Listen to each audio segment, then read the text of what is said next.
It's foggy in San Francisco, so let's head over to the sunny side. Grab your coat and get your hat.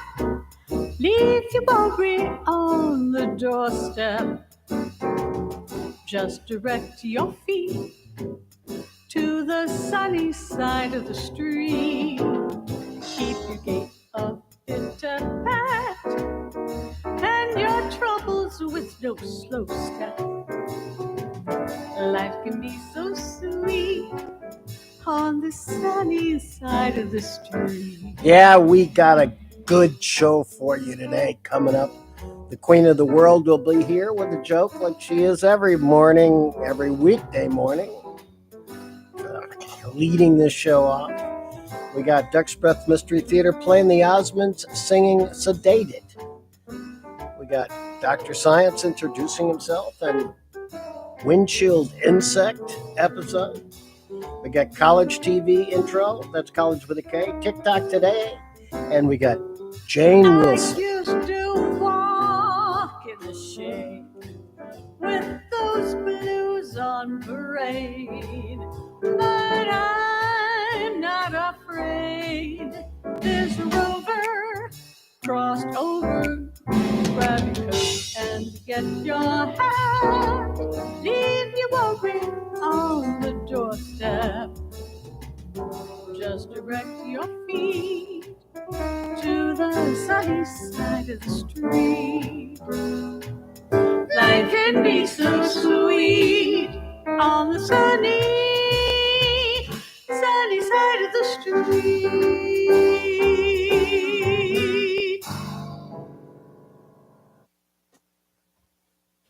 All right, the second show. It's even more exciting than the first show because the first show is now history. And the goal of this project is to do 65 shows, 5 days a week for 13 weeks. And why 13 weeks? Because that's 1/4 of a year. And it's like that is what Hollywood used for their schedule. So it used to be every series had 13 shows, so that's why I picked 13 shows. 13 weeks, yeah. Okay, let's get to the Queen of the World. Always welcome. Hey, Queen, how you doing? I'm doing fine. So, do you have a joke for us today? Yes, I do. I have a joke for you every day. That's right. So, what is the joke? What did the mother cat say to her kitty after the kitty spent all day cleaning her room? Well, I don't know. What did the mother cat say to her kitty after the kitty spent all day cleaning her room? Perfect. She's good. She's got comedy. And now we're going to have, as always, lead off. Well, for the first 40 shows are going to lead off with Duck's Breath Mystery Theater video from their playlist on Sunnyside YouTube. This is the second clip, and so this is for the second show. And one of the things that was really enjoyable about doing Duck's Breath Mystery Theater was singing. And I think this is an incredibly good example of Duck's Breath Mystery Theater singing. We Osmonds are a big happy, but we are just a small part of that much bigger family of all the musicians and entertainers that put out 110% every night. So we'd like to do a song by some of our musical cousins. Sort of tells the story of how after touring month after month on the road, you just get to feeling, well, a little different. 24 hours to go.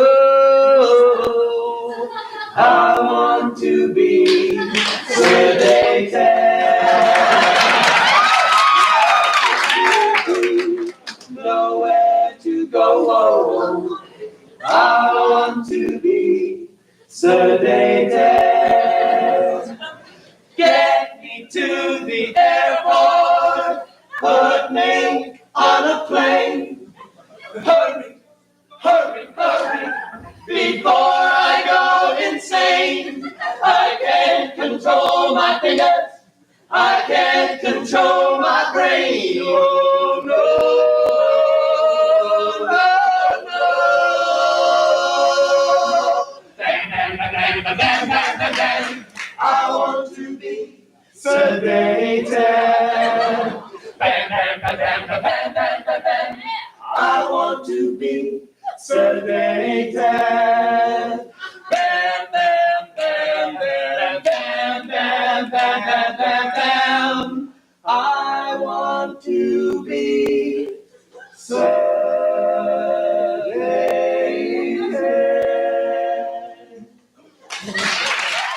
Man. Oh man, that was fun.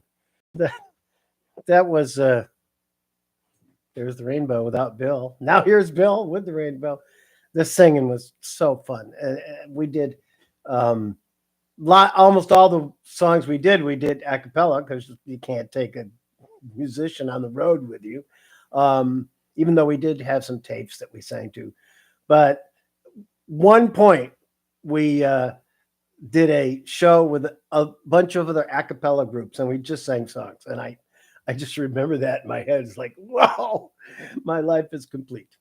And it was a highlight, that's for sure. Dexter Smith Mystery Theater is a collective and wrote lots and lots of material,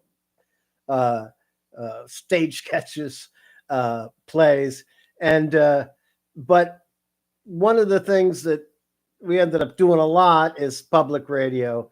And part of that process developed a character called Dr. Science, played by Dan Coffey, and written by Dan Coffey and Merle Kessler, who played Rodney, his assistant. And eventually it went to, I think it was being played on 250 public radio stations on a series. And they made so many episodes. And I think they've attacked every issue there is, science issue, because Dr. Science knows more than you do. And so this is every Tuesday, we're going to have Dr. Science, and this is audio. This is audio. These are clips that you can find up on Sunnyside YouTube. But you can rest your eyes because this is just audio. I come not to criticize, but to educate. If I have one task in this life, it's to inform as many people as possible about as much as possible. It's a tough job, but somebody has to do it. I'm Dr. Science. I don't have time to read what other scientists write, and although experiments are the very stuff of experimentation, they don't fit in with my way of doing things. No, data simply occur to me. I don't dream at night, I theorize. The truth is quite simply this. There are ways of answering questions even when you have no data at your disposal. It involves the use of disposable data, or neo-data, as it were. With no further ado, let's go. It's time once again to Ask Dr. Science. So let's ask Dr. Science. That's me. Remember, he knows more than you do. That's right.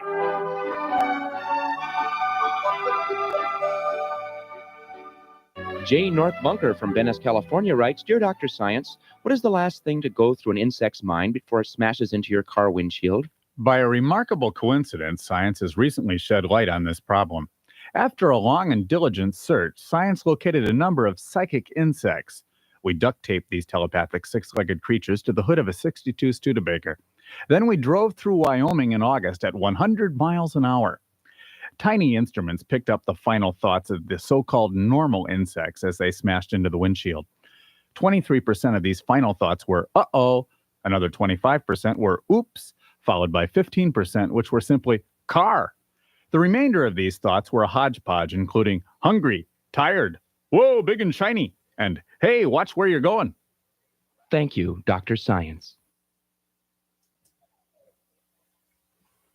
Yeah, there's 40. There's 40 of those up on Sunnyside YouTube. You can go listen to them anytime.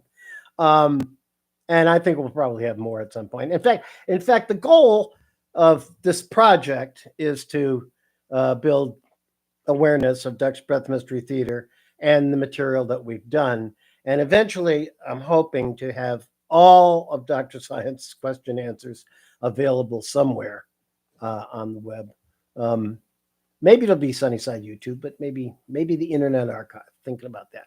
I don't know if you know the Internet Archive, but it's run by Brewster Kahle, and it's a very, very good organization that we will talk about at some time. But right now, every show we got new and old stuff, and the new stuff today at the end of the show is going to be the incredible Jane Wilson. But right now, we have a series that I developed out of social media posts. Facebook posts, actually. I just went and found some stuff, and then I turned them into these bits. Fact. What is real? What is true?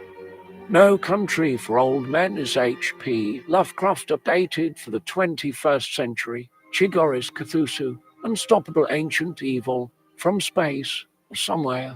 Nothing to be done. That's a fact. You're welcome.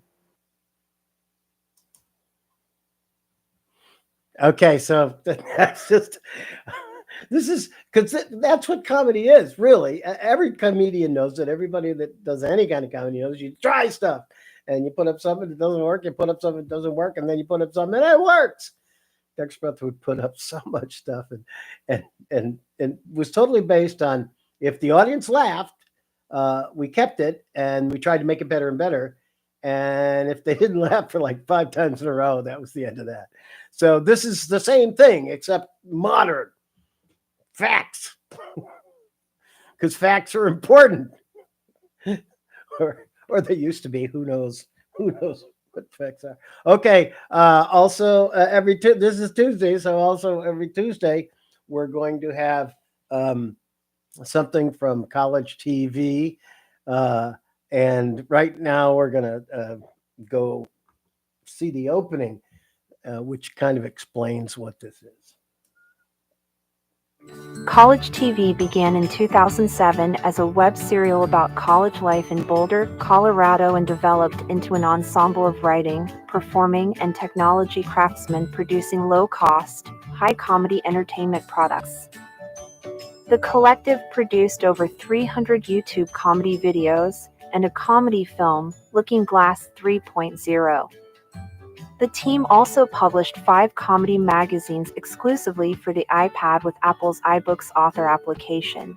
The neural net will become physical, and we will enter into a waking dream that has become real, has become, in fact, authentic. You follow me? So that's College TV. And this here is TikTok. So I'm addicted to TikTok. I watch 2 hours every night, at least. I read magazines, books, and newspapers, but I watch TikTok because I've never been anything. In my whole life, I cannot imagine something as fun to do because it's never boring. But every day for these shows, every one of these shows, something that I got from TikTok.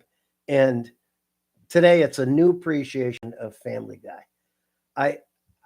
I saw some shows and I thought it was funny, but the little clips that are so self-contained, and I'll be watching something about the Niners or something about Trump or something. There's so much stuff on you. And then all of a sudden I'll be watching a clip and it's a Family Guy, and they're so good and they're funny every time. And it's kind of like reading the New Yorker and seeing the cartoons. And I don't know how they decide to send me a Family Guy, but I'm glad they do, because I really think Family Guy is an incredibly good thing. Okay, we're now going to have the feature video of today. It's Jane Wilson, and I had never heard of Jane Wilson, and Jim Turner had a benefit for Iowa Democrats or something, and she was in it, and I went, oh man.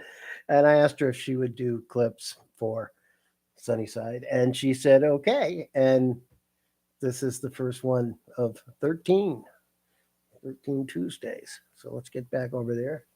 Let's get out of Family Guy. Hi, I'm Jane Wilson, and this is my submission for the talent competition for the Iowa State Fair. My talent is packing a suitcase. See there? Yeah, the Iowa State Fair. I think the last time I went, Earl Jr. talked me into going on the tilt-a-whirl, which I told him I don't like those spinny rides. And then I ended up throwing up. So that wasn't so much fun, but we went and we enjoyed that. Okay, this little shirt and pack it nice and tiny right into the corner. Tiny, like the tiny little diamond on this heart necklace Earl Sr. got me for Christmas. That it turns out is just cubic zirconia anyway. So there you go. And I don't really get to go packing suitcases too often because I don't really get taken on trips. That doesn't really happen too often, although Earl Sr. is off on a fishing trip right now, the third of this year so far. And I am done packing the suitcase. And I'm Jane Wilson, and that's my talent. Okay, that's our show for today. A lot of good stuff in my mind. It's funny to me. I hope it's funny to you. And I hope you come back tomorrow, 8:30 Pacific, 5 days a week for 13 weeks. And if you do so, you will be my friend. And we all friends. That's for sure. Okay, I gotta go now. Goodbye.